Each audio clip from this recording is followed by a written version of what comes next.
Assalamualaikum warahmatullahi wabarakatuh. Hai sahabat guru hebat seluruh Indonesia. Jumpa kembali dengan saya, Laura Hasil, guru IPA SMP Negeri 1 Kota Solo, Provinsi Sumatera Barat. Apa kabar sahabat guru hebat semua? Semoga semuanya sehat dan bugar ya. Walau pandemi COVID-19 ini tetap membayangi rutinitas keseharian kita. Jangan lupa melaksanakan protokol kesehatan, menjaga jarak, menggunakan masker, mencuci tangan dengan sabun dan air yang mengalir ya. Oke sahabat hebat, kali ini saya akan menyampaikan pengimbasan program guru belajar seri asesmen kompetisi minimum atau AKM yang saya lakukan di sekolah. Pertama, saya melaporkan kegiatan pengimbasan guru belajar kepada kepala sekolah untuk memperoleh izin beliau untuk pelaksanaannya. Kepala sekolah memberikan restunya untuk selanjutnya melaksanakan program pengimbasan di sekolah. Selanjutnya saya bekerja sama dengan teman-teman sesama guru yang juga melakukan kegiatan pengimbasan AKM. Kegiatan pengimbasan yang lain adalah yang saya lakukan membantu teman-teman yang lain yang masih memerlukan bimbingan seperti pembuatan soal literasi membaca, dan soal literasi numerasi. Kegiatan ini dilakukan secara individual pada waktu senggang, saat-saat istirahat dalam bertugas. Demikianlah kegiatan pengimbasan AKM ini yang setelah saya lakukan. Terima kasih atas perhatiannya. Semoga bermanfaat bagi semua guru hebat di seluruh Indonesia. Berikut ini sahabat guru hebat dapat menyaksikan cuplikan kegiatan pengimbasan tersebut. Wassalamualaikum warahmatullahi wabarakatuh. Kita semua sudah tahu bahwa AKM ini adalah salah satu cara untuk menandai learning progress di sekolah kita. Selanjutnya, ini juga sudah dibacakan tadi oleh Bu Lina bahwa komponen asesmen nasional itu ada 3, AKM, survei karakter, dan survei lingkungan. Nah, mungkin nanti pembicaraan kita akan khusus kepada AKM, yaitu komponen literasi dan numerasi. Kenapa ini yang kita sampaikan, kita titik tekankan? Karena ini ada kaitannya dengan gaya kita jadi guru dan dengan bagaimana cara siswa belajar. Ini terkait erat nanti itu. Makanya ini kita stressing, kita tekankan betul.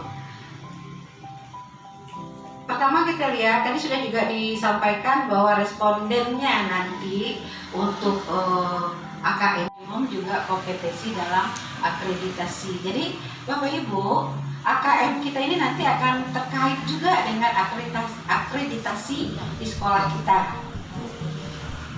Selanjutnya, perbedaan literasi membaca dengan literasi numerasi. Saya memberikan stressing dengan warna-warna merah. Itu yang jadi perhatian kita. Yang pertama konten. Kita lihat nih ada literasi membaca, ada literasi numerasi. Kedua-duanya punya konten. Konten itu isi. Nah, untuk literasi membaca itu kontennya teks informasi dan teks fiksi. Jadi soal nanti akan ada soal cerita-cerita seperti dongeng, akan ada soal seperti itu. Akan ada juga soal-soal yang berbentuk informasi. Jadi jangan kaget nanti Bapak Ibu, kita nanti nggak ada mata pelajaran di dalamnya. AKM itu udah ada, mata pelajaran IPA, mata pelajaran fisika, matematika, seni budaya, nggak ada. Jadi yang ada hanya AKM di sekolah. Nah, dikhususkan kalau SMP kelas 8. Baik, kita lanjut yang literasi numerasi. Itu mencakup bilangan, semua angka-angka di semua mata pelajaran ada. Pengukuran dan geometri. Di mata pelajaran lain juga ada ini pengukuran. Misalnya geografi, IPS, mengukur skala peta. Itu menggunakan pengukuran. Data dan ketidakpastian. Lalu aljabar. Nah, teman-teman semua, tidak hanya di mata pelajaran matematika, kedua-duanya ini konten literasi membaca maupun literasi numerasi untuk semua mapel, memahami informasi tersurat maupun tersirat dan memadukan interpretasi antar bagian teks untuk menghasilkan inferensi. Nah, ini yang agak berat buat kita, karena selama ini kita agak kurang. Kita akui saja, saya sendiri juga merasakan agak kurang mengajar anak itu mampu memahami informasi dan menghasilkan inferensi. Ya. Selanjutnya masih proses kognitif juga, kita harus membuat anak itu mampu mengevaluasi dan merefleksi dari informasi dari literasi membaca tadi. Lalu kalau numerasi itu pemahaman, memahami fakta, prosedur serta alat matematika, penerapan, mampu menerapkan konsep matematika dan situasi nyata yang bersifat rutin, dan terakhir penalaran. Jadi Bapak Ibu, inilah yang mungkin yang harus kita perhatikan ke depannya. Proses kognitif penting. Baik. Berikutnya konteks, sama aja antara literasi membaca dengan literasi numerasi, sama.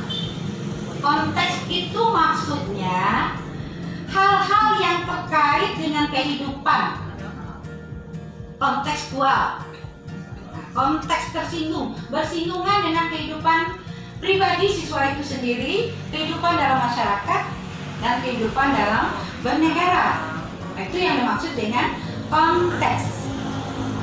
Nah, konteks ini ada untuk literasi membaca, kita sudah sebutkan, ada personal, sosial budaya, dan saintifik. Bapak Ibu, jangan alergi dengan saintifik. Semua mata pelajaran adalah sains. Ini harus kita pahami. Karena sains itu artinya ilmu pengetahuan. Jadi yang kita lakukan sekarang ini mengajar secara ilmiah, secara sains, mengajar tidak dengan mereka-reka. Nah, itu yang dimaksud dengan konteks. Lalu untuk literasi numerasi itu juga sama, menyangkut personal, sosial budaya, dan saintifik. Oke, baik. Ada 3 ya Bapak Ibu perbedaan antara literasi membaca dengan numerasi. Tiba di konteks sama. Berikutnya, tentu kita ingin tahu soalnya kayak apa ya, atau seperti apa ya soalnya nanti lahir. Nah, ini salah satu contoh. Ini adalah soal literasi membaca yang bukan fiksi, tapi yang informasi. Nah, kita lihat aja, baca-baca salintes saja. Selanjutnya, ini juga bayangkan aja panjang ya, bayangkan aja kayak gitu. Oke, kita lanjut. Nah, pertanyaannya, mari kita lihat. Tentukan apakah setiap aktivitas berikut merupakan langkah sistematis dalam melakukan penelitian ilmiah di atas ataukah tidak. Jadi siswa harus baca betul informasi yang di atas tadi keseluruhannya. Baca paragraf demi paragraf, diambil kata-kata utamanya yang menjadi isi dari paragraf tadi. Baru anak kita bisa menentukan jawaban soal. Kalau nggak bisa. Nah, ini yang harus kita galakkan. Mulai dari kita dulu. Kalau ibu mengharapkan anak gemar baca, ibu baca dulu. Maksudnya, kita harus memberikan suri teladan buat mereka bahwa membaca itu adalah kunci dari semua proses pembelajaran. Bukankah Nabi Muhammad diajarkan pertama kali dengan membaca? Ya kan?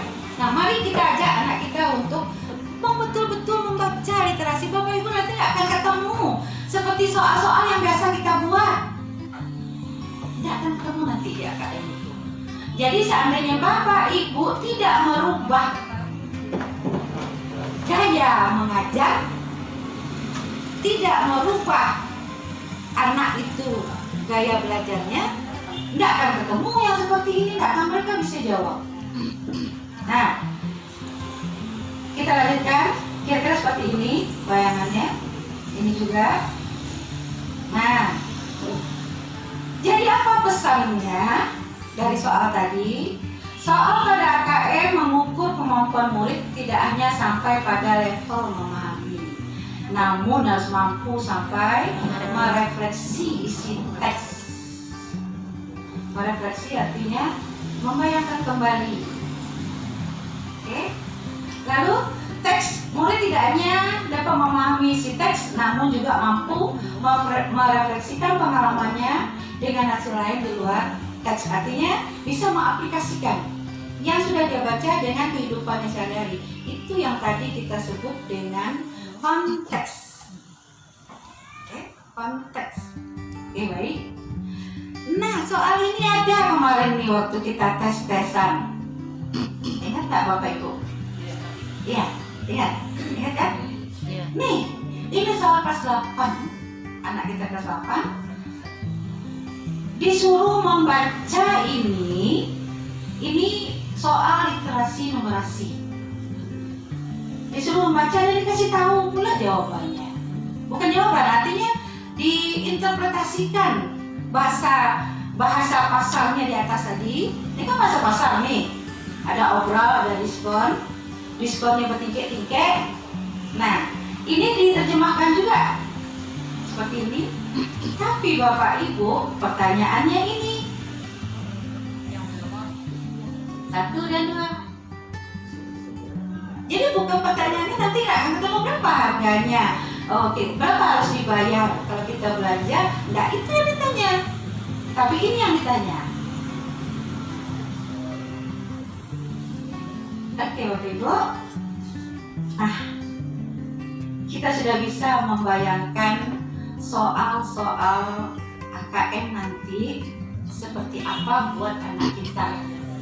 Jadi pada kesempatan ini kita himbau supaya Bapak Ibu membuang mindset di kepala kita, soal itu nggak akan bisa anak saya mengerjakan. Dan kalau ya nak, itu nggak bisa lagi. Formnya itu buang. Karena memang faktanya, nak mau kan kita SMP 1 Solo perhatian khusus laporan AKM-nya paling bawah sekali, mau Bapak Ibu? Itu gambaran kita itu. Kita tentu maunya mahir, cakap dulu ya Bu ya. Cakap dulu, mahir maunya. Lalu kita SMP 1, kalau kita SMP 1 Kota Solo, dapat yang paling bawah sekali pelaporan AKM-nya.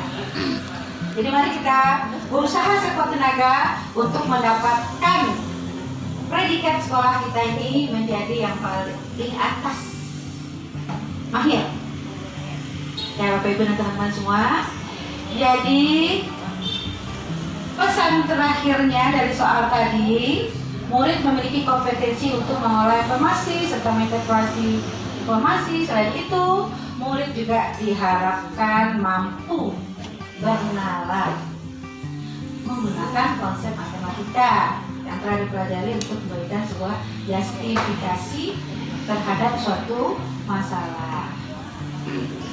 Soal diberikan dengan konteks dunia nyata, rasanya yang selevel ini dengan Bu Supiana ingin berkolaborasi dengan Pak Edi masih bisa melihat sekolah kita ini berada di level paling atas. Amin ya Rabbal Alamin.